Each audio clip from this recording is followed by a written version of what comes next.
up, guys? Another episode of Band Production here. I'm joined with my boy Chalo. How we doing? What's up, my boy? A little background for Chalo. I met this guy through one of my good friends, Rudy Amesqua. Ended up at a party hanging out, and Chalo happened to be there, and we just kicked it on from there back in 2014, I believe, in high school. Gosh. I don't even know. I'm not sure when I met you. I believe it was high school, man. Yeah. Yeah, I think it was high school, if I'm not mistaken. But yeah, met in high school, kicked it off from there, and then we went out our separate ways. He went to UCLA, proud graduate of UCLA. Yes, sir. Go Bruins. Go Bruins. There we go, man. What's his name? Ball? The Ball? Lonzo Ball? Lonzo Ball. There we go. Go Lonzo Ball. Yeah, UCLA Bruins. But I went to my respected university and came back, and we met again coaching. Yeah, last summer. We met again coaching, and from there on, my boy Chalo for life. Right there. We just kicked it off a good note. But I know a lot of you guys may not know him, so just wanted to put it out there who he is, and we're gonna go a little bit into detail right now about who Mr. Chalo Gonzalo is. A little bit about your comeuppance, man. Yeah, I mean, I'm born and raised in Greenfield. Yeah. Proudly. Proud, yeah. I love this community. I've loved it ever since I was a kid. I love it now. Like you said, I went to school at UCLA. And last year, I moved back about January 2019. And I really didn't, I was kind of lost after I graduated college, to be honest. Rightfully so.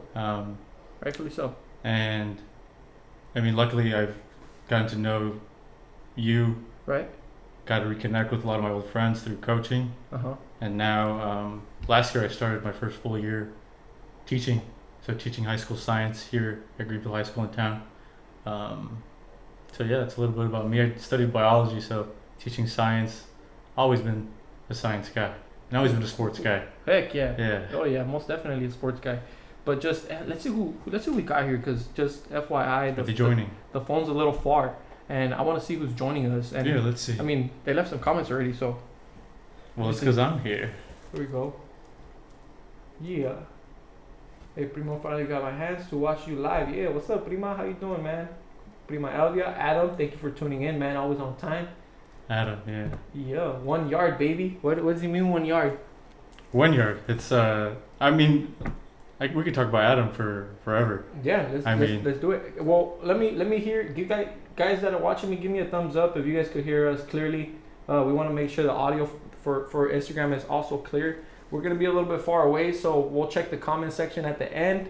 And yeah, and leave some questions at the bottom for us on the comment section. As you guys could see, I got a little Q-tip here because I tested Chalo for COVID. Yeah. And he came out negative. I'm negative. I get tested weekly. But I'm always negative. But yeah, let's get it going, man. Let's get this show on the road a little bit. You mentioned we mentioned it already. You went to UCLA, right? How was that transition from being a small town boy to being in this big city? I mean, honestly, I had no expectations. I really didn't know what to expect. Transitioning, it was definitely a culture shock. Right. Going from here to LA, the diversity of the people. Oh yeah. The busyness of the city. Huge. Yeah, it was overwhelming I would say for about 2 years. It took about 2 years to get used to, and yeah, I mean, just making new friends. You went there straight out of high school, right? Straight out of high school. Damn. Yeah. So that's even more, a little bit more crazy, because you went straight out of high school, man. That's a lot for an 18-year-old boy. You know what I'm saying? Yeah, I just turned 18, and I had never been on my own. I never knew what it meant to be on my own. Never knew what. Or pick out my own food, and I think it was the greatest experience I could have had from college. Honestly, just the people I met, the things I learned, the experiences I had. Like, yeah. Nothing but great things to say about it. It was difficult. It was hard. It was challenging. What was it? What do you think is the hardest part from that? I think, for me, it was academics. For me, it was the workload. For me, it was balancing social life, your schoolwork, going to work, having a job, Like, take notes, guys. Everybody that's going to college. Sorry, go ahead, Chalo. Yeah, it's tough, and then going into science is even tougher.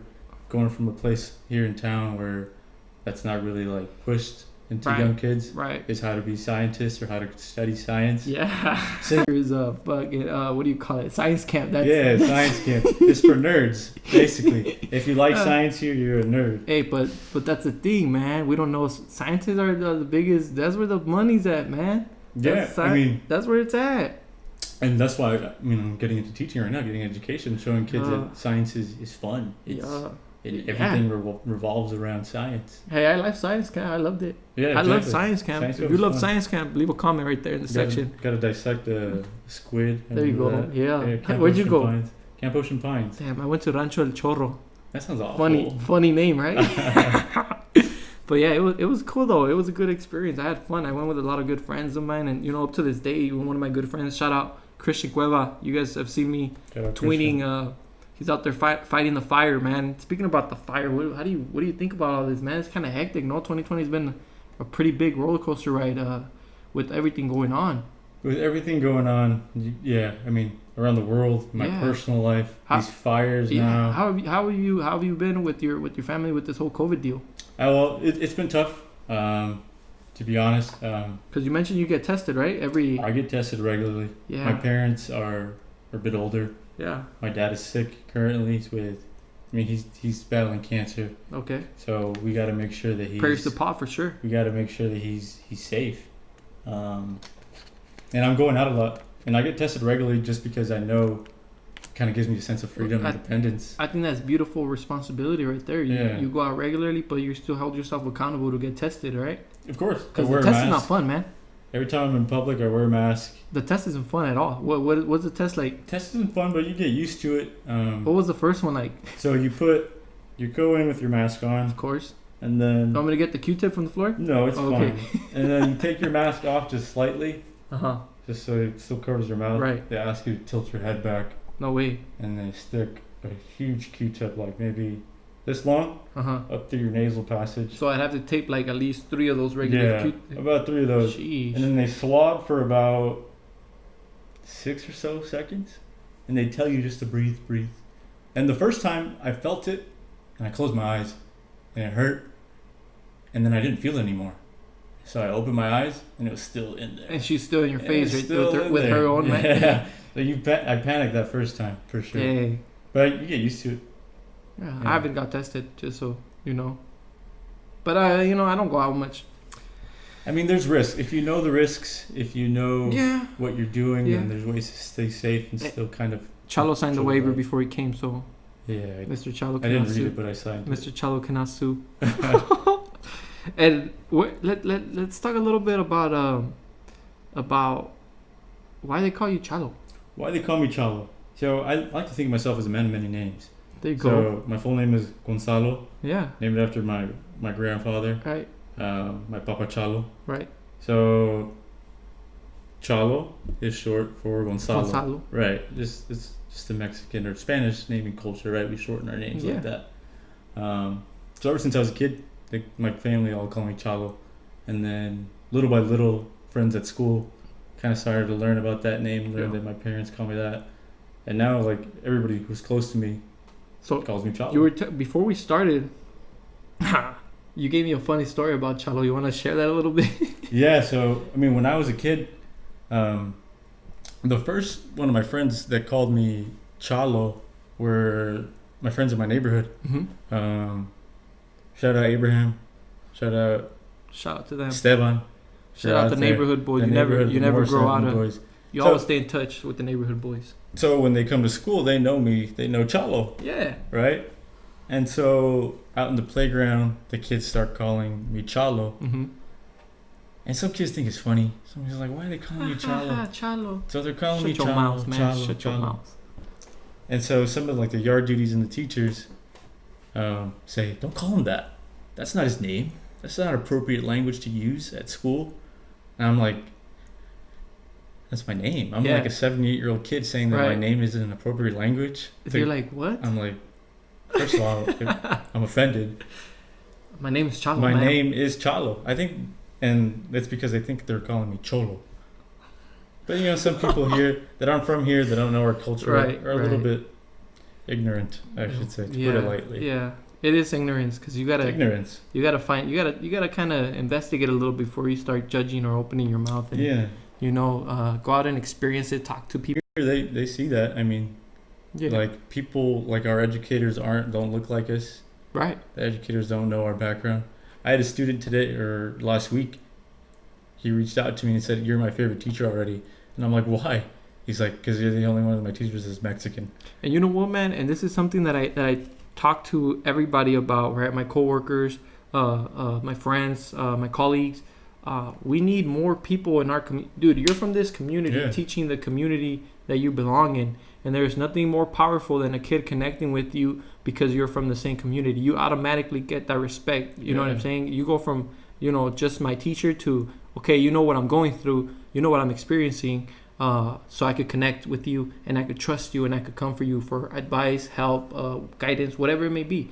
You know what I'm saying? And that's a powerful thing ultimately because you see teachers that come in from LA or coming from wherever they come in from that are not from the area. They don't have the same respect unless they do something to earn the kid. They got to earn it. But as soon as that kid from high school, middle school, elementary finds out, hey, I'm from Greenfield. I grew up in Greenfield. I know your dad. I know your aunt, your cousin. Boom, instant, dude. And it's like our districts, Greenfield, King City, Soledad, Gonzales. We need to do our best to keep local people there at our districts because we have too many people coming in from different districts that use these districts as stepping stones, these smaller districts, public school districts as stepping stones. And that's wrong, man, because at the end of the day, the kids feel it the most. You know what I'm saying? So that right there, dude, is powerful. I was just saying this earlier today. With one of my campus supervisors that I work with. His name's Albert. Shout out my boy Albert. Yeah, man. But that's dope. How'd you get into teaching? Well, I mean, like I said, when I came back here, I had no idea what I was doing. Right. When I moved back you sort of just crashed into it. Yeah, it's been about a year and a half. There you go. I was pretty much like recruited into teaching by the teachers here at the school. Okay. I was working for Coach Adam, with Coach Adam for him at Shout out Coach Adam. He's in the hospital right now, tuning in, waiting for his baby boy. His beautiful AB coming in. AB3. Yep. Shout out to Coach Berlenga as well for his AB3 and his little manacita. I know he's excited for his baby boy to come through and to hold him and love him. That's a beautiful experience. But sorry, man, go on. So I mean, teachers here, principal here, they saw that I was here. They saw I had my degree in science. Yeah. And they see that this community desperately needs science teachers. So I kind of fell into it, and I was very lucky and very fortunate that it was just right place, right time. And that's what it is, timing. Yeah. Everything's timing. So pivotal. Timing is so pivotal to everything to all our successes in life. For all my successes in life personally has been because of the right time. Right. And I think the reason a lot of people don't stay here, a lot of teachers or people from here don't stay here, is it's a huge responsibility. Yeah. To be from here, to have kids that know you're from here. Yeah. I can't go out in town without being recognized by one of my students. Beer. Yeah, exactly. Can't do anything you want. You'll see somebody out here. You'll see one of your kids. You'll see one of your students. Yeah. Mr. Chalo. Do they call you Mr. Chalo? What do they call you? Exactly. I get called Chalo, Coach Chalo, Mr. Garcia. Mr. Garcia. Everything. I like it. Yeah. Coach Gonzalo, whatever it may be. But yeah, I mean, I got recruited into that. I got recruited into coaching basically. Like I said, I had no direction. I was trying just to find a job in anywhere. I was trying to work for state parks. I was trying to work for the city, for other local and state government agencies. I feel it. And I'm just throwing stuff at the wall, seeing what sticks, And I mean, I'm blessed. I'm really fortunate to be where I am now. Yeah, man. To have such a great position, to be working with these kids every day. I mean, we're online now, but it's still, the kids make it all worth it, They're fun. Yeah. They're fun to talk to even. Yeah. They say some things sometimes. It's just like, dude, I forget I was your age once, and probably the same nonsense that's coming out of your mouth. came out of mine at one point. Still does, man. Everybody that knows me knows I still speak nonsense sometimes, which is it's all right, man. It keeps you young, keeps you alive, you know. But coaching, man. How'd you get into coaching? I miss coaching. Cause can we just say that I miss? Dude, I think every coach misses much. coaching. Jeez. You know what I'm saying? Dude, I think players make it real, right? Everybody talks about family, but in Greenfield, it was like some of these kids needed that, right? And so we were family. We needed to really be family.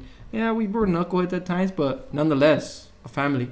You know what I'm saying? You always got some knuckleheads in your family, you know. But how'd you get into that, man? Well, like I said, Coach Adam Barcena is a head football coach here. Him and Rudy, our mutual friend Rudy, yep. They kind of got me into it. They eased me into it. They started out just helping them with the basketball program in the winter of 2019, so last winter. And then from there, Adam asked me to join his football staff, so I got to coach the JV kids for him. Was his OC down on JV. Yeah. And then from there, Coach Adrian Trujillo, who I owe a lot to as well. Shout out Coach Grumpy. Yeah, shout out I got him on Instagram. Yeah, I owe a lot to Coach Adam and Coach Adrian, definitely. Yeah. Coach Adrian asked me to be his JV coach since he's the head varsity basketball coach. Right. So he asked me to be his head JV coach.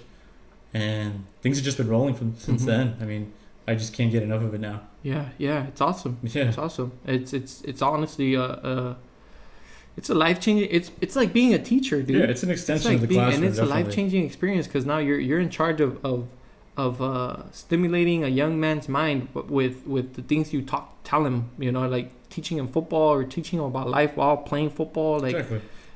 It's if you play a sport, if you're a young kid playing a sport, you're basically getting an extension of your education if you have the right role models, of course. Yeah. We've had some bad coaches. We've had some very terrible coaches. Yeah. Well, I should say you guys. I've you know. Okay. Yeah. Here in Greenfield, you know, it's been a roller coaster ride with that whole coaching situation. I think it's no secret, but I think they're in the right direction with Adam. And Adam really cares about the kids, and he's really working towards it. I know he's trying to learn to even be a better coach for them as well. So. Exactly. That's what it's all about, man. You never stop learning. You never start being better and trying harder for the kids. It's just the way it goes. It's nature, man. It's nature of coaching. You got to get better. You got to get better. Because there's somebody out there that's getting better if you're not. Yeah, you got to. Always. As a coach, you got to stay learning. You got to stay working. You got to stay hungry. You can never be complacent, man. Every it's like being a player. That's why they coach. That's why coaches coach. Yeah. Because the competitive nature never left, and they want to compete through the bodies of the players. Yeah. You know what I'm saying? Now it's more using your brain instead of using your physical body. Now is you're teaching them and you're putting them in positions to be successful, so that way they could achieve a goal that was a little bit, you know, that you couldn't do. You know, let's try to face it. You know, coaches, if you're not coaching, then you would be playing in the big leagues. Especially at our age. Yeah, heck yeah, and yeah. So it's like, you know, it's a really rewarding thing to do as well. So I have a lot of fun, or I had a lot of fun with my baby boys coming. So, you know, I gotta invest some time in these two young men over here. You know, so I'm gonna step away a little bit from the scene of coaching, but they're gonna miss the sidelines. Will miss you. I'll be there Friday nights, man. I'll be there Friday nights, man. Who knows? Maybe I got a couple ideas. I kind of want to do my own version of Last Chance U. Oh, okay. Have you seen it? Yeah, of course. What do you think of it? Let's talk a little bit about that one. I'm about, I want to say 5 or 6 episodes into this latest season. What do you think of it so far? Have you seen the other ones? Not in entirety. Okay, so what do you think about this one? So this one, I mean, it's Laney College, obviously in Oakland, and as soon as I saw that, I was like, dude, I'm in. Like, it's Oakland, like it's nearby. Clicked. Yeah, my older brother used to live in Oakland, like he knows about it and stuff. Mm-hmm. So I'm like, I'm in it, and I think it's so far from when I haven't finished it. Mm-hmm. I'm about when the quarterback comes back and they play City College. Yeah, remember that? I finished that episode. So they're so dysfunctional. There's so much animosity. Hugely. I feel like it's like a portrait of what happens when a team just hates each other and doesn't speak it out, and they just never resolve their problems. There's a little bit of hostility there. Hostility from coaches coaches to coaches. You see the coaches talking smack about their head coach, about Coach Bean. When they're in the bar. Yeah. And you see the kids talking. I think it's all fun and games though in the bar. I honestly, because I know I've seen the last ones. Okay. and those that was brutal. They were actually talking smack, man. But you were gonna say it reminds you of what? That reminds me of us. Yeah. Yeah, I missed that. That's what I'm saying. We just go to Cheezers and so it's all fun and games. Homie Jake would hooks up with with the hey man. Jake about the pizzas. He doesn't work there anymore. Oh, he doesn't, right? He doesn't he don't work there no more. So we can't. No incrimination. No incrimination. It's all good.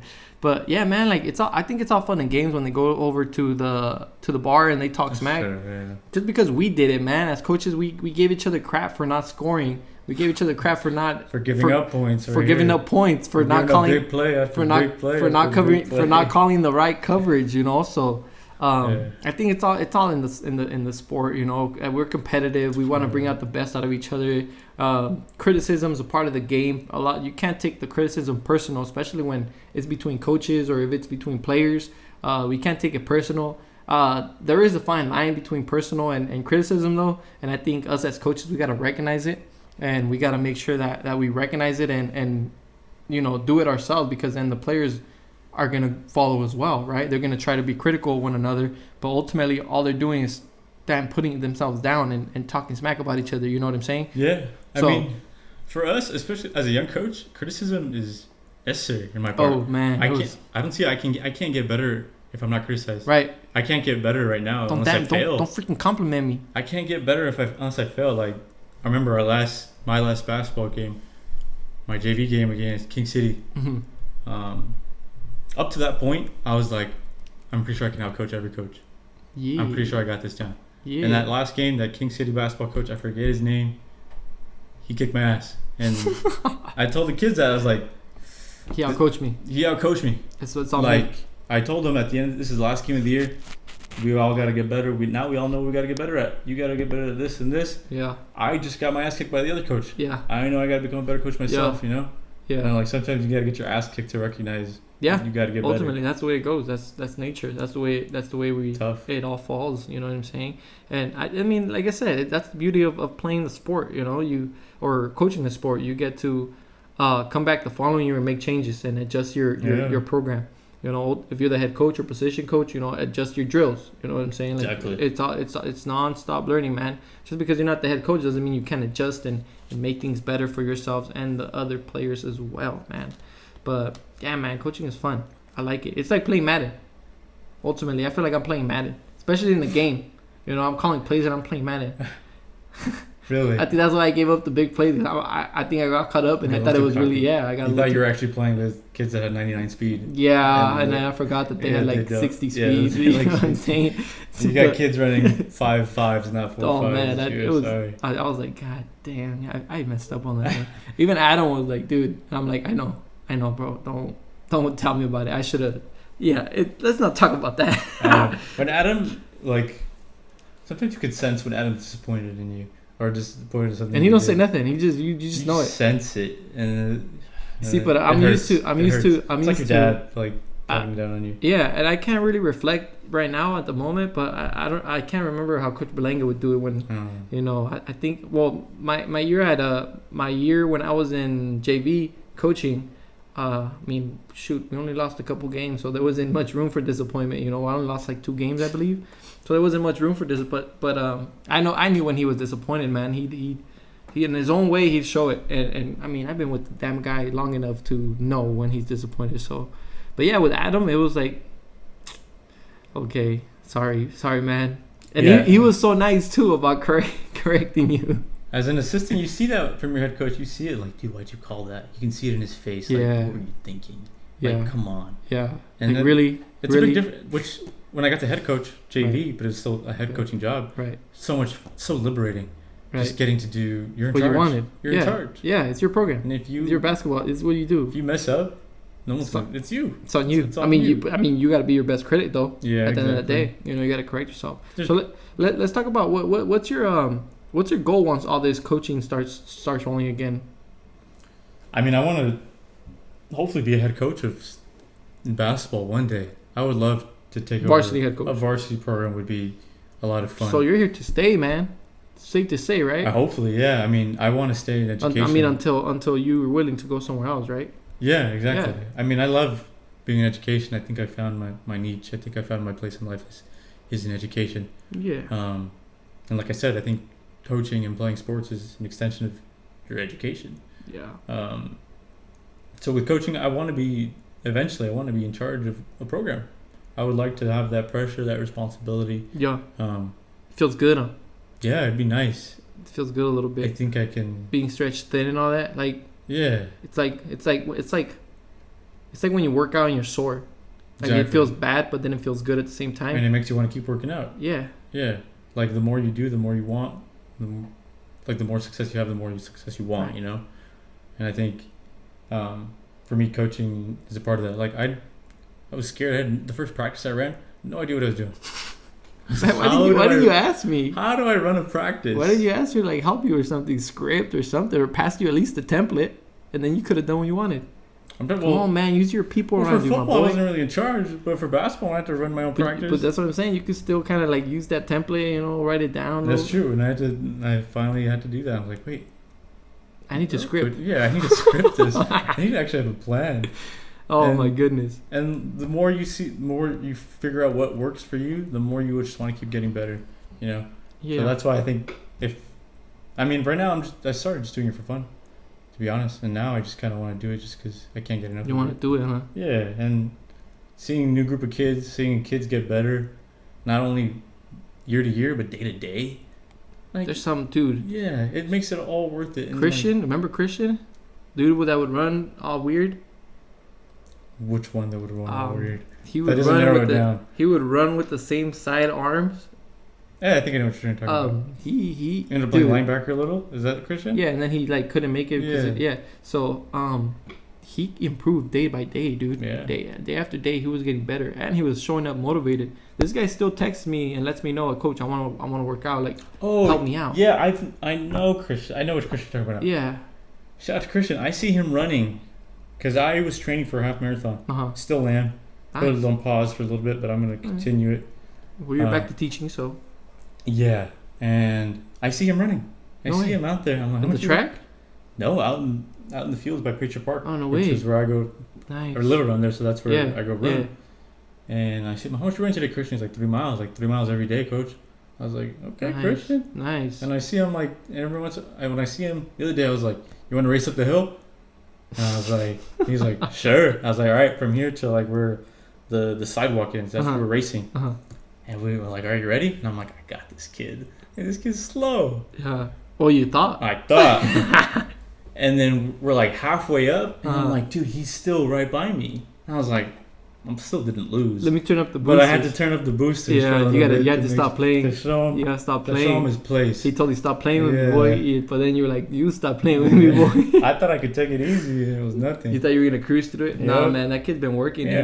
Dude. I haven't been able to hit him up because I've been out of the workout world, physical. Man, look at me, I'm not in any shape right now. Shit's hard. So I've been out of it for a while, but he's been on me, man. He's been on my case trying to get me to coach him up, and in due time, Christian, in due time, we will. Yeah, it's hard to stay in shape. There's only so much you can do without a weight room, without a facility to go to. Yeah, that's the tough part. That's the real tough part, trying to do all that without a facility. Yeah. Which is, kind of brings me to my next point. Greenfield needs a facility, man. The city needs change. And we were talking about this over the phone not too long ago. Yeah, we were. Change in the town is much needed. We see, I'm from Soledad, so we see change there. We're making more housing. We're making. I just spoke to the mayor. I had him on here. Shout out to Fred. I had him on here speaking about wanting to make more facilities that have to do with technology and stuff like that, so kids could get into technology. That's the direction we're heading ultimately, in the technology direction. So why not mentor and help kids with it, right? And so I'm living in Greenfield, but I don't hear much about things that are going on in Greenfield. Not to bash the town or anything, but change is needed, man. We need a facility, a workout area for kids to go to. Boys and girls. I think they have a boys and girls club. No. Not here in town. No. They have. We have our YMCA. YMCA. It's a rec center at Patriot Park. Okay. But that actually got brought up a few weeks ago at a city council meeting. You're involved in that, huh?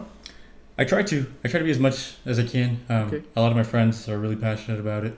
I think this is a time in the town where the people are. It's time for the people to do something, and they are. Mm-hmm. It's time for us to take our vision for what we want and put it into power. Yeah. Our leadership hasn't really worked for us for as long as I've been alive. Right. You know, I think the generation before us, our parents, were too occupied in their work to be occupied in activism. You know, and a lot of kids in our generation, the kids I see in high school and people our age, are not taking a stance, and they're educating people younger than us, and even educating their parents. Yeah, helping them out and stuff. Yeah. But the crazy thing, man, is one thing that I didn't know is Greenfield and Soledad, maybe even King City and Gonzalo, they're filled with that. No, that participated in the Cesar Chavez movement, man. Yeah. Like parents, generation of parents that participated in the Cesar Chavez. Senior. You know what I'm saying? Yeah. Tony Senior. I'm trying to get him to do one, but I don't know if he feels comfortable doing it. Oh, It's not the easiest thing to do, right? Tony could do it. I mean, it's fairly easy to come on camera and do it, but Tony's got stories. Oh man, he's got stories. So now that I got my mics, man, and the camera set up and all this, I might invite him over one day, and I think I might have to give him incentive of a beer or so. Or two. You know, so he could come through and we could chop it up and talk. But yeah, man, I mean, we're filled with shout out to Avila Boxing, man. Yeah. That dude, he's been doing his thing. Rigo is his name. Rigo Avila. He's doing his thing, man. He's very active. I follow him on Instagram, and he's very active and very passionate, and he motivates people. He had a rally here in Greenfield and ended up right here in this little quad area that the Greenfield Village has. Yeah, I went to that one. And I came to it too. I didn't see you there, man. You saw me? I marched the whole way. No, I didn't see you. Oh, man. I was hiding. Okay, makes sense. I wasn't hiding, but I was sort of to the side because I didn't march the whole way, so I felt a little embarrassed to be there just towards the end, when people were there all day, doing what they do. I'm sure they didn't care, but at the end of the day, it was my own mind telling, playing games with myself. But I showed up, and yeah, man, very powerful speeches that he gave out, and he rallied everybody up, and he involved everyone in the rally and made them feel, welcome, and I just felt like, man, this dude is gonna change the community, and he's gonna inspire dudes as young as yourself and myself, and maybe kids in high school, man. Because I know kids that go to him to train for boxing, and he's gonna inspire them to speak up and make a change for their community, which is amazing. Yeah, I think what he's instilling in our community and what our activists and our orgs here in our community are doing is they're letting people know that it doesn't matter what the color of your skin is, how old you are, how much money you have, you can make a difference. Yeah. Your voice can make a difference. Powerful. It's powerful. It's very powerful. It doesn't matter if you speak English or Spanish. It doesn't matter if you were born in Guanajuato or here in California. Yeah. Your voice matters. You're from Guanajuato? Parents are from Guanajuato? Yeah. What part of Guanajuato? From Chupicuaro. Oh, we're right around the corner. Pueblito, Right around the corner, Cupareo. Oh, God. Yeah. San Nicolas. Lord. We might go to Mexico together, bro. We should. Don't tell my wife I said that. She doesn't like me going to Mexico. Rightfully so, though. It's very dangerous out there. Rightfully so, though. But, yeah, man, but the communities just need to grow a little bit. We need to get people out of power that are so used to being in the seat, and nobody runs against them. Nobody tells them otherwise. Nobody challenges them. Nobody criticizes them. Okay, key word. We were just talking about us as coaches taking in criticism. Exactly. Well, as political and the face of a town, you gotta be open to criticism, positive criticism, negative criticism. Whatever you may get, it is what it is, But at the end of the day, you need to listen, and you need to take everything into consideration, and not just listen to what you want. Listen to the praises. Sure. You gotta listen to everything and everyone. So I feel like that needs to be. I mean, I think they've for a long time they've taken advantage of people in this community that. I mean, when you're a kid, like your parents, like when I would wake up for school, my parents would be gone. They'd be at work. Right. When I would come home from school, they'd still be at work. So, and I think they took advantage of that. I think they took advantage of the people didn't have time here. They didn't have the time to pay attention to local politics. Yeah. And now I think our generation is flipping that, and I think they're starting to criticize. Well, man, look at us. We're college educated young men. You know what I'm saying? And young women. I know there's a lot of young women that go to college in this town, and Soledad and Gonzales, and we need to start. The women in this town and this South County have been killing it, dude, forever. And like I remember seeing, they have those big signs outside of Foodsco that give like the top 10. Yeah, they're all girls. All girls, bro. And I'm like, yeah, the girls have been killing it forever. Dude, they're awesome, and it's just, it's extraordinary, and it needs to be addressed. They need to be given praise, dude, because it's like, shoot. Yeah, there's... When in his, I don't think anywhere, maybe before, but I think more now than ever, women are becoming more powerful. Absolutely. And it's great. The organizations here in town, Puebla, shout out to, I think that's the name, shout out to Poder Puebla on Instagram, mostly led by women. They're taking charge. Yeah. They're from Salinas, no? I think from here. Oh, they're from here? From here. Oh, okay. Oh, I think I know what you're talking about. Yeah. They're taking charge. I mean, and part of it's it's bittersweet. Yeah. Because I see the young men in this town struggling. Yeah. And I see the young women surpassing them. And women have always been smarter in decisions, though. Exactly. Women have always been smarter. That's why they live longer. Yeah. That's why they live longer. Yeah. Let's admit it. I mean, I'm not going to mess around and lie. I mean, women live longer and women are smarter than men. It is what it is. For the last 10,000 years of civilization, that's why men have been so obsessed with being in power, because they know that women are smarter than men. Bro, you know what's so irritating? When people say that women aren't fit to be president because they will start a war. It's ridiculous. When all wars have been started by men. Yeah, exactly.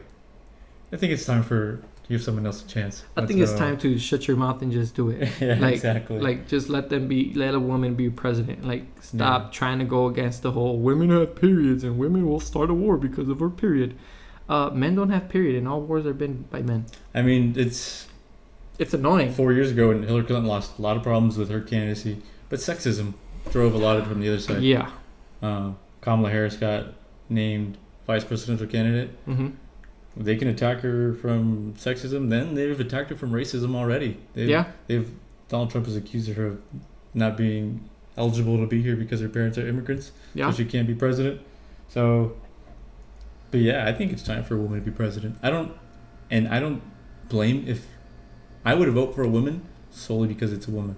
Me too. Because I think it's time, and I think we need to normalize that. Not just for the government's sake, I think it'll be better, but for the kids' sake. It's important to see leaders that look like us, and leaders that represent us. Yeah, and dude, I mean, if you guys want to talk about, if people want to talk about women can't lead because they're women, women nurture. Yeah, I wish. Women nurture. Women. I wish we had a woman here to talk with us. We're just I'm about to get my wife out. Yeah, we're just too straight, man. We really don't know. We really don't know about women and whether they should, but they should. Because we can speak for men doing a bad job. So we can speak on that. I think history proves itself. We don't even have to say anything. I think you look at the history book, the U.S. government book, and then it's a bunch of F's from our part. We got to do a little bit better. Sometimes you got to do what you got to do. It is what it is. War, all this nonsense. But God. At the end of the day, we need change. But it is time for change. Yeah, that's what it gets back to. Yeah. We need to get leaders that represent us. Is basically what we're getting at. And I mean, what do you? And that includes more women, more people of color. Yeah. More progressive policies, in my opinion. Right. Yeah. And going back to that whole, kind of the whole movement that Mr. Avila is helping out in, the Black Lives Matter movement. Yeah. Right. Going a little bit, touch base on that a little bit. I know it's. A lot of people maybe think it's overplayed, but man, I don't think it's ever gonna. No. It shouldn't ever get tired of being talked about or being said, because dang, man, and we're seeing it more. Why do you think that is? Why do you think we're seeing more of this now than before? Do you think people are just coming out more, or they're fed up, or we just got the time right now because of all this bull crap going on with this whole COVID-19 and everybody's irritable? Yeah, I mean all the above. Right. And then we have people in charge that are making it worse. So. People got to respond to that, Yeah. When you see someone in your community, and you're a person of color, and you see someone that looks like you get brutally murdered without cause, you start to think that that could be me, that could be my family. Heck yeah. Right? Heck yeah. And that's why Black Lives Matter. Yeah. Because you see it, you think it could be anybody. Yeah. And people are fed up, like you said. I mean, it's, and that's why people are quote unquote rioting, destroying buildings. And what really annoys me is when people get mad that people are burning down buildings, because people are more outraged that a white-owned property is being destroyed than a black body is being killed. Yeah, black murder. That's lynching. They call it modern-day lynching. Exactly. Right. And it really just, you really get to see who people are. Yeah. You know? I think that's what this movement has also done, or the growing of this movement has also done, is people have showed their true colors. Yeah. People have showed who they really are. You're able to see who you stand with and who you don't now. Yeah. And I think that's an important byproduct of this movement. Heck yeah. Because now you start eliminating people from your circle. Yeah. You know what I'm saying? You start seeing who really stands with their peoples. You know what I'm saying? Because that's not just for them. That's ultimately for all of us minorities. You know, because that's exactly. What's dying. Us minorities. You know, the black community and the Hispanic community. We're all getting killed. You know what I'm saying? We're the ones being labeled and being harassed, and you know, and I don't know. It's just an important topic, a never-ending topic, but it's rightfully should be talked about forever. Yeah, and ever. You also get to see the people who, like people like my parents, who are like, why should I care? I'm not black. Mm-hmm. It's not happening to me. Right. And there's people who are just like, I don't really have a side in this. Mm-hmm. And those are the people you gotta like educate. Yeah. And you gotta explain to them that it's about a power struggle. Mm-hmm. That there's white supremacy in this country. Yeah. There's white supremacy in your neighborhood, in your town. Yeah. It's all around us. It's been around us for thousands of years. Yeah. Well, we go up to Arroyo Seco. There's a Trump flag out there, which exactly. I mean, I don't really care, but I mean, ultimately, it's been a symbol of hate. I think somebody told me that my friend Daisy. She told me that they refer to us as flatlanders. The people from Arroyo Seco who live in the hills, they call us flatlanders. What is that supposed? Is that supposed to be offensive? It sounds like a slur because we're not rich enough to be in the hills, so we're in the flatland. Well, I mean, hillbillies live in the hills, so I mean. So we're yeah. I mean, we could get technical. I mean, people in towns and cities. Yeah. I think it's offensive though. It's not really.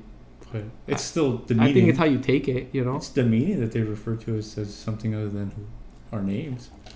Yeah. True. Who we are. True. I mean, I don't really. I just laugh at it half the time because it's like, you really sound dumb, you really sound ignorant, and I don't think it's a compliment to sound ignorant. Yeah, exactly. And they think they're better than us because their great grandparents settled here and there's nobody here. Their place is a freaking dump up there. Yeah, exactly. And now they inherited this land and did nothing for it, and they think they're better than you because of that. Anyway, yeah, that's crazy. That's crazy. Yeah, I didn't know that. I'm a proud flatlander. I love it. I love being in the flatland. Yeah. At least I don't have to drive freaking 40 plus miles to go get my groceries. To go to school. Mr. Hillbillies. Mm-hmm. I mean, hill livers, or whatever you want to call them. What do they call themselves? I don't know. I don't care. You don't really know what they want. They call themselves what they want. But yeah, man. This whole going back to the Black Lives Matter, you know, staying on topic with that. Yeah. I think it's just amazing how easily it's waved off by our own community because it's not happening to us. I mean, you said it. Your parents kind of think like that. My parents do too, and they're more concerned with goddamn Gordo y la Flaca, what's going on in their stupid chismes, and it's like with freaking Gloria Trevi and you know whatever the hell their favorite artist is, Los Tigres del Norte. Yeah. But it's like you're not concerned about social equality. That's not concerning to you. Come on, man. And like you said, we gotta educate them a little bit. But I think it's like it goes back to us, these upcoming adults and the future generation, to teach them and to educate them how, you know, this isn't Mexico where you have to just let it be, or this isn't a problem where it's like it's not happening in my neighborhood, so I'm fine. This is a problem because wherever you go, it will happen to you. You know, whether you go to Monterey, Montana, LA, Iowa, Illinois, wherever you go, it'll be an issue. So I think you need to be informed and you need to be kind of you need to be prepared once you face it, because you could react a certain way that could lead in your own self-destruction. Do you remember the first time in your life you experienced racism? Oh man, I had a couple. I've had a couple of racist stories, and it was just, I don't know how to react. I don't know whether to be pissed. I don't know whether to act and with violence, or just let it go. And good thing I decided to let it go. But yeah, have you experienced it? Yeah, I mean, it makes you feel weak. You don't know what to do. Like, I remember in high school basketball, junior year, we went out to a game out in Pacific Grove. We had a good year. We went to playoffs that year.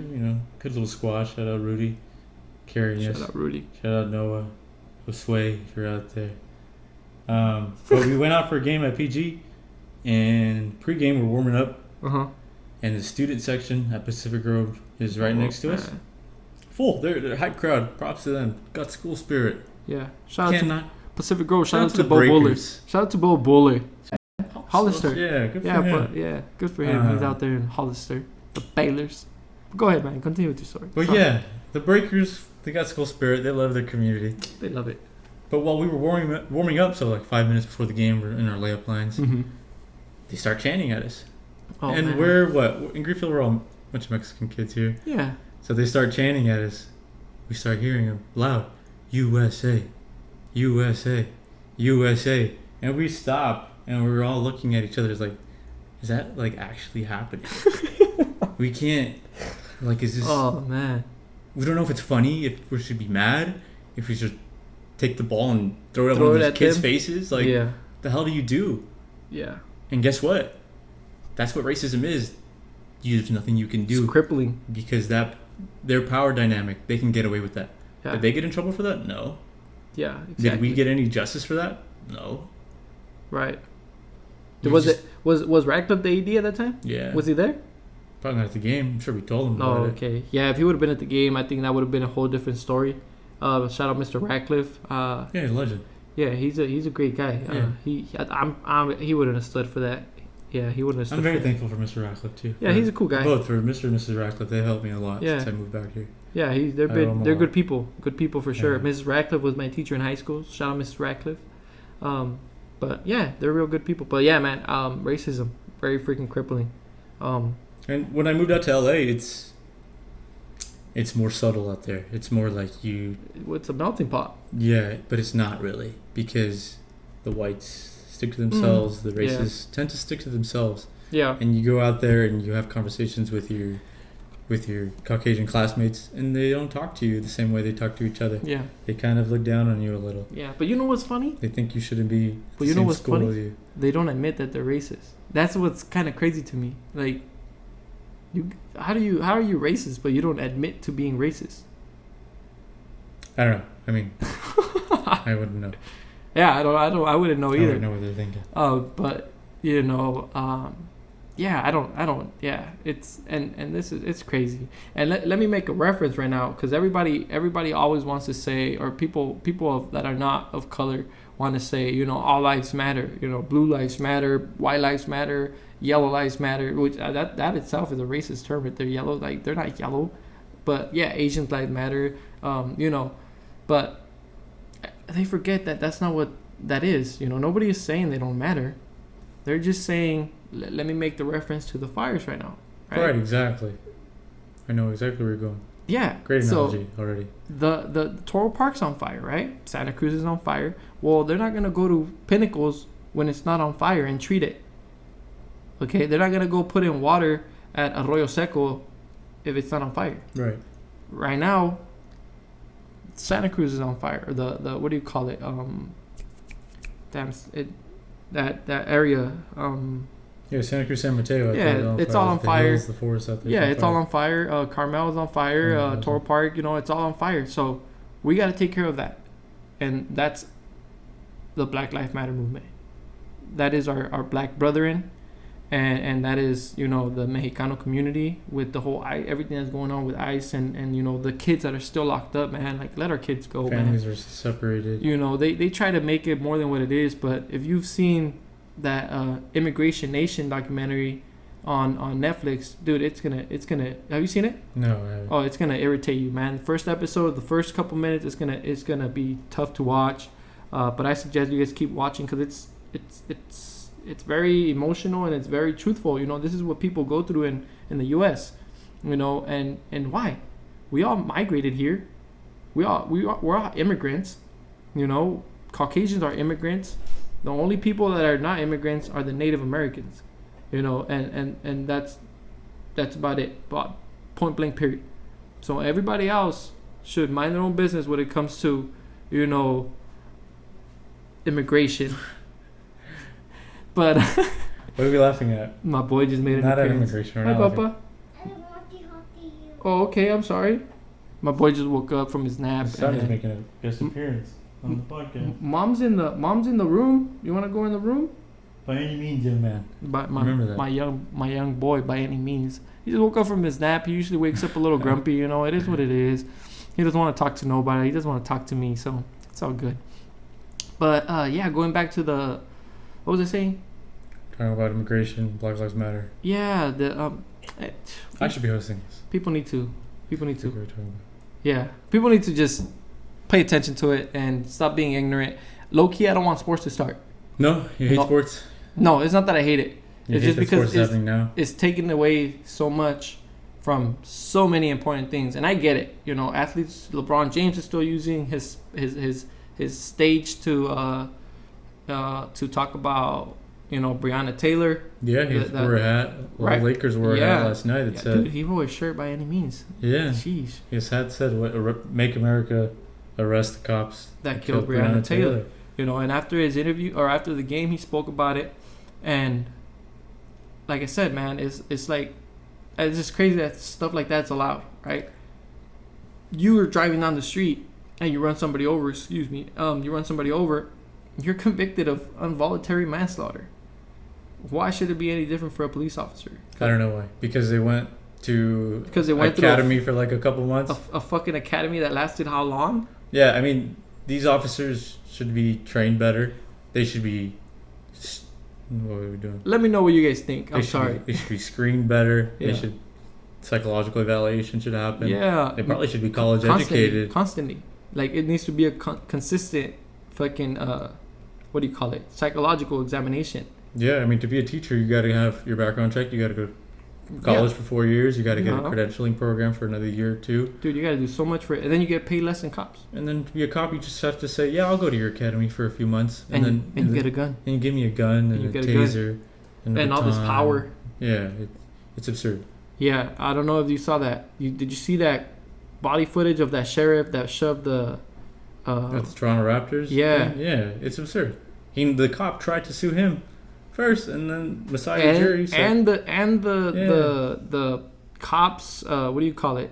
That whole little unit or whatever, they all backed him up. They all covered the body cams. That whole department covered him up and helped him out. So it's like, that's absurd, dude. There's no way somebody should be getting away with that. I mean, I think police reform talks of defunding the police. I think people get scared and they're like, you want to get rid of police? Like, there's just going to be crime everywhere. There's no cops. It's not what it is. That's not what it is, man. It's changing who the police are. It's changing what the police's responsibilities do.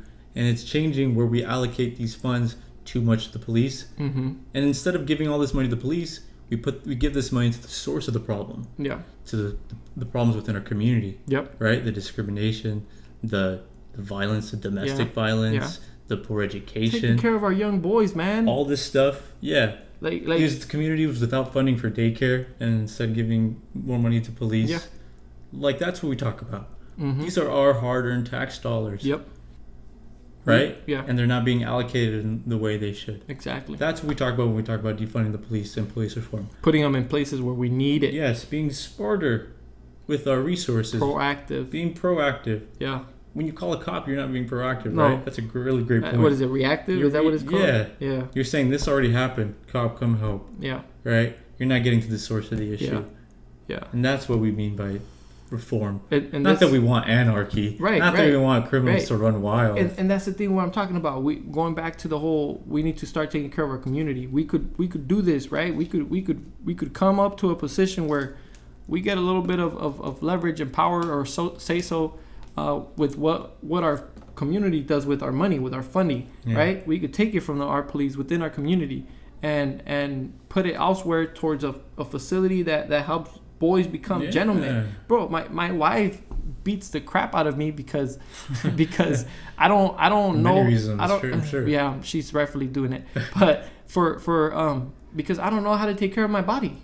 You know what I'm saying? I had wards that were like freaking ugly as heck. You know, men's feet are crusty. Men's hands are crusty. Take care of yourself, men. Normalize self-care. But that's the thing. Floss. Men are wash taught. Your face. Men are taught to not do that. Yeah. Within your men, the parents, the dads, we're all taught that if you do that, you're less of a man. Why? Yeah. I don't know. Why? I plug my eyebrows, and my dad would see me, and he's like, "Why are you plugging your eyebrows? You're not a woman." Well, because I don't want to look like a damn. I don't want to have a unibrow. I got to go to work. People got to see the way I look like. And that's what I'm talking about. And it makes me feel good. And that's what I'm talking about, dude. We need to voice these things to men, right? Yeah. You don't have to be a gang member to be a big tough guy. You know what I'm saying? Exactly. You don't have to. That's a coward's way out. Exactly. You know? Exactly. You know, you don't have to listen to your friends when they tell you, oh, you listen to your wife. You're less of a man because you listen to a wife. Exactly. No, I'm not. I'm a smart man. I'm listening to my wife because we're in this together. Because I don't want to get a divorce and end up with a freaking baby mama on child support. You know what I'm saying? So it's like stuff like that. And you love her. And I love her, of course. Oh, that's a given. Always. But yeah, like we gotta educate these young boys and get to the source to where we don't have to teach them how to, be respectful young men in the community. You know what I'm saying? That way, once they start hitting the streets as cops or as whatever, being in politics, they're respectful young men, and they're not these animal-like men that think that women are less of men, and that it's okay to leave your baby mama, and it's okay to say F the police and all this crazy stuff, right? Like let's start working towards our kids and teaching them better things. Absolutely. Our youth. That's where I'm getting at, man. Part of what I feel my responsibility as a community is to be a role model to young men. Heck yeah. I remember thinking when me and Coach Rudy we were coaching basketball together. Yeah. And just thinking and telling Rudy, like, this is really rare for two coaches here to be from here, one, to have success in sports, two, and to be college educated, to have their degrees, 3, and 4, to be back here and being role models for these kids. And I thought to myself, like, damn, like, I wish I had this and my friends had this and the people that I know had potential had this, and they didn't get to go to college. I wish they had this when we were 13, 14, 15 years old, Yeah. I think it makes a big difference because some kids... It makes a huge difference, man. Some of us are, like me and you, we probably don't really care about who we look up to. We can make it on our own. A lot of kids are impressionable. Yeah. A lot of kids don't have guidance at home. No. So they need guidance. And we want it, man. Yeah. And we want it. As little boys, as young men, we want it. We want to be loved and cared for and nurtured. You know what I'm saying? We try, like, we tend to go into this machismo role. Right. Where it's toxic. No me importa. Yo nomás quiero ser hombre. And you know what I'm saying? And it's like, settle down, you little boy. You learn how to be loved, man, and love others. So we gotta teach our kids and our young boys how to just love. Yeah, it's okay to give each other hugs. It's all right to tell you how you feel. This is why you go to the freaking pachangas and you see your tío all borracho spilling his guts, crying his damn river because all of a sudden estoy borracho y pues lloré, and you only cry when you're drunk. But it's like, no, man, it doesn't have to get to that to only cry when you're drunk. Yeah. Go ahead and let people feel your emotions, man. Let it out. Wear those emotions on your sleeve. Let them know how you're feeling, man. It's really backwards because people are ashamed. Men are ashamed of that. People think they'll be seen as weak but it's really a strong thing to be able to show your emotions. Yeah. It's brave to cry in front of others. Yeah. You know what I mean?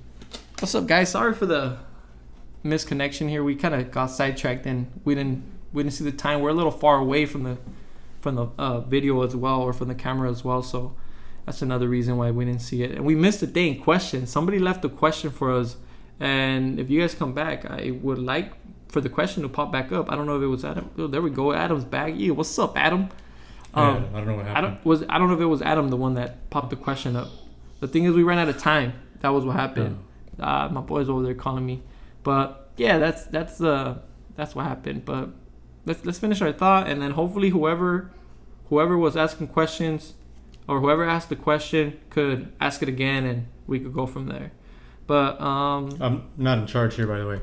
This isn't my show. So you're just gonna throw me on the bus? Yes, like that? I take no responsibility for whatever just happened. It has a timer, my boy. Yeah. You didn't know that there's a timer up there, a timer. No, you're supposed to know that. That's supposed to be your No, job. I do know that, but we were into the conversation so much, and I was freaking just. I think I was so vivid about this topic because, I have a young boy, and I'm expecting another young boy, and there is no way in hell. Thank you, man. There's no way in hell that Well, shout out to my wife. She's doing all the heavy lifting. Shout out to my wife for sure. Yee, shout out, baby. But oh, what's up? I know it's okay. Ants are good for you. Protein. But there's no way I'm gonna teach them how to be insensitive little boys. You know what I'm saying? And not in tune to tell me how they feel and what their emotions are like, or if they're frustrated. I'm not expecting them to not tell me how they feel. I am gonna teach them how to not be crybabies and complainers, and rather be proactive rather than complain and cry about their situation. So I think that's why I got a little passionate about it, because I got these two young men that are gonna look up to me one day. Yeah. So I kind of want to get it across to all my young viewers out there for sure. They gotta. I mean, we can't have a world with all these insensitive men, that don't care. Exactly. There has to be empathy in the world. That's why the world's so messed up right now. Dude, tell me about it. These baby boomers, huh? Hold on. Let me check that. I'm gonna take the camera with me, man. Let me check who's in here. Fabian Perez, what's up, Fabe? What's up, Fabe? My boy, updated 5. The what do they call you? The red sniper, I believe, in college, Harneasy. My boy Jason Gallardo, what's up? My brother-in-law Carlos. My sis-in-law Victoria. 2 of my favorite men had to come back. Yeah, Adam, that's right, man. I still don't know who dropped that question for us, man. I didn't see who dropped that question for us, but man, I'm a little sad that we didn't get that question. Hey, by the way, got some new equipment. I think this is the first time I used the mic on live. I kind of did a little test run. The red rifle. They call him the red rifle. In Isn't that Andy Dalton? Yeah, they call. Well, he's ginger, bro. He's ginger. Justin Gutierrez. You remember him? He's from Salinas, I think. Yeah, from North. We played for North High. Yeah, I know the name. Yeah, dude, he was one of the best quarterbacks that I've ever played for in my life. Bro. Awesome. He was just accurate, fearless. I'm waiting for him to make his damn coaching appearance in a college or a high school, because it's long overdue. This dude has so much knowledge. I think he was just raw. He was raw talent, though. He was really raw, but he has a lot of knowledge that he could pass on. So Justin, whenever you're ready, bro, hit up Coach Berlanga and he'll set you it right in. Maybe you could even take Brandon Pena with you. I did a podcast with him, and I know he wanted to. Yeah, I mean, did you play basketball against North High at all? Yeah, we kicked their ass early. Yeah, well, they used to schedule us in their tournaments. They play there because they assumed that we sucked. Dude. And then I was just gonna say it. I thought Greenfield sucked at basketball, and you guys were actually really good, yeah. Especially our senior year. Yeah. You guys were really good in 2014. Yeah. And I thought our basketball team in Soledad was all right. I thought they were gonna be like MTAL champs. I feel like when we were in school, I think Soledad definitely always had more talent than us. I think the coaching wasn't as good back then in basketball. Mm-hmm. I always thought, these kids are more athletic than us. They're deeper. They have more depth. Their roster has more depth. I don't know why they can't win. At the time, we had a young coach. Coach Terry, I think, was still fresh at the time, but nonetheless, he's at Harnell now, so he's learning. He's learning and he's getting better. And even then, I think he didn't kind of. It's not that. How should I put this? I don't think the kids understood his concept. I think he was ready for like college level athletes. Wow. You know what I'm saying? Because he was a workout warrior, and he was really technical. And some of these kids couldn't move the way he wanted them to. So I think that was the complicated part. So I mean, now he's doing great things at Harnell, and he's one of my close friends, man. He's a really cool guy. But yeah, they didn't do too good that year, and I think it might have been done with. It might have been with how the program, like the schemes, they probably didn't fit the type of team that he had. Because I mean, I knew the basketball team, and a lot of them tried to be shooters, and they were not shooters, or they couldn't shoot when pressure was on. I don't know. I'm not really involved with basketball, so hopefully I get involved a little bit more. Broadcasting is my thing, Yeah. I like to just go on mics and just say things, I like to hear my voice. You like to talk, dude. Yeah, I like to hear my voice. I think everybody that knows me knows that. Still are good. Yeah, there you go. Coach is on here, man. Cool. Trujillo. Coach Grumpy's on here. Yeah, definitely. He's on here. He said they're better now they're still good. They're better now, than we were. Yeah. No, he said your guys' basketball team is still good. No, exactly. That's what you're talking about? Oh, my God. His kids. His kids are better now than we were. They're committed. Yeah. They're committed, bro, for sure. Who else is on here? Adam even said they still do, and we get all of them. We get them all the time. There we go. Who's on here? I'm not afraid of that. Some old heads be always like, no one's ever as good as me and my plan. And these kids are probably better than us. Yeah, oh yeah. They're evolving, dude. We got kids dunking in 8th grade. We got Roger up in the house. We haven't talked about Roger. We got Roger. Huh? You want to talk about Roger? We laugh. Roger's gonna get upset. Oh, my son's. Huh? Those are candies. Tell Roger to come. Just kidding. He's probably around the block. He's just in the. He's behind. He lives right behind me. He lives right behind. He can't get in though because of the gate. Oh. The gate situation, but. Because it looks suspicious. Oh, because of the gate. Yeah, he can't jump it. He's got a busted knee. He does. Yeah. What's up? What? Come here. You come here. You want to say hi to the people? I got my boy over here asking me questions. Come on. You don't want to say bye? Hi? Oh, okay. Boys, bye. But yeah, man, that's about it for today's show. We ran it for what? An hour and 10 minutes. Yeah, we went a little longer. Yeah, so I mean, we had some good topics. So yeah, time's all right. It's all right if we go a little over. And I know you gotta get back to work, right, Mr. Chalo, Mr. Gonzalo, Mr. Chalo, Coach Chalo, Mr. Coach Garcia. Gonzalo, Coach Garcia, Mr. Garcia. Man of many names for sure. Call me what you like. It doesn't matter. As long as it's one of my names. There you go. Yeah. Just don't call him a bad name. Don't call me a cholo. Yeah, don't call him a cholo. Man, we didn't end up getting that question. Now that I see it, we didn't get the thing.